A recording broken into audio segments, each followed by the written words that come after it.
نے سوال پوچھا ہے کہ میں اس سوال کا خلاصہ یہ ہے کہ شادی شدہ آدمی ہیں، بچے بھی ہیں، بیوی جب میکے جاتی ہے تو تنہا ہو جاتے ہیں، تنہائی میں پھر ان سے گناہ سرزد ہوتے ہیں اور گناہ بھی بے حیائی والے ہیں۔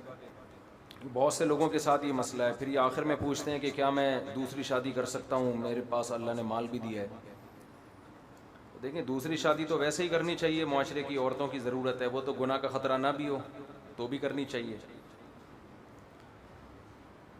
عبداللہ بن مسعود رضی اللہ تعالیٰ عنہ کا مشہور قول ہے کہ مجھے اگر معلوم ہونا کہ میری زندگی میں ایک رات باقی ہے تو وہ بھی میں بیوی کے بغیر نہیں گزاروں گا، اس خوف سے کہ کہیں فتنے میں مبتلا نہ ہو جاؤں۔ تو تنہائی بہت سارے گناہوں کا ذریعہ بنتی ہے، انسان فارغ ہو جاتا ہے، گناہ سے روکنے والی کوئی چیز نہیں ہوتی۔ تو وہ تو میں سب کو ترغیب دیتا ہوں کہ کریں، عورتوں کی ضرورت ہے، بہت سی عورتیں گناہ میں مبتلا ہیں، وہ بچ جائیں گی۔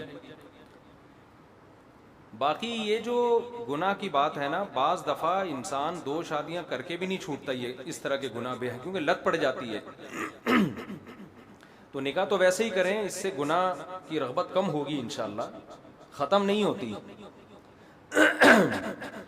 کیونکہ جب ایک دفعہ عادت پڑ گئی گناہ کرنے کی، بار بار یوز ٹو ہو جاتا ہے، باڈی کی ریکوائرمنٹ بن جاتی ہے، وہ نہیں کرے گا دماغ ڈسٹرب ہوگا، جسم بے چین ہوگا۔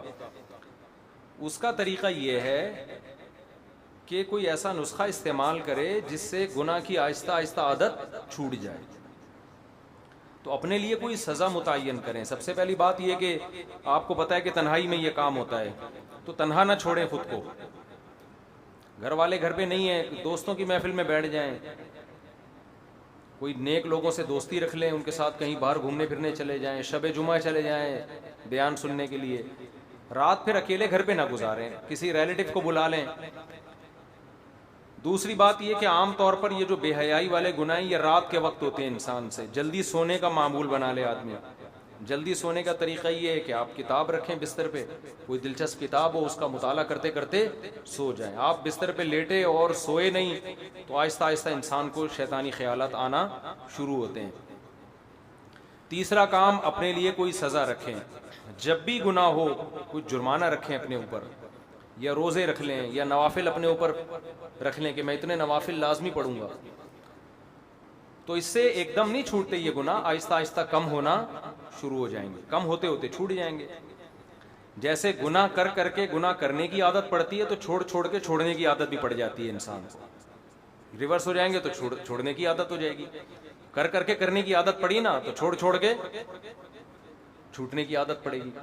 اور تبلیغ میں بھی بہترین ایک ذریعہ ہے، 4 مہینے کے لیے نکل جائیں، وہاں انسان کو گناہ کا موقع نہیں ملتا، گناہ کی طرف توجہ نہیں جاتی، بہت عرصہ جب دور رہیں گے تو بھی کمی آئے گی انشاءاللہ۔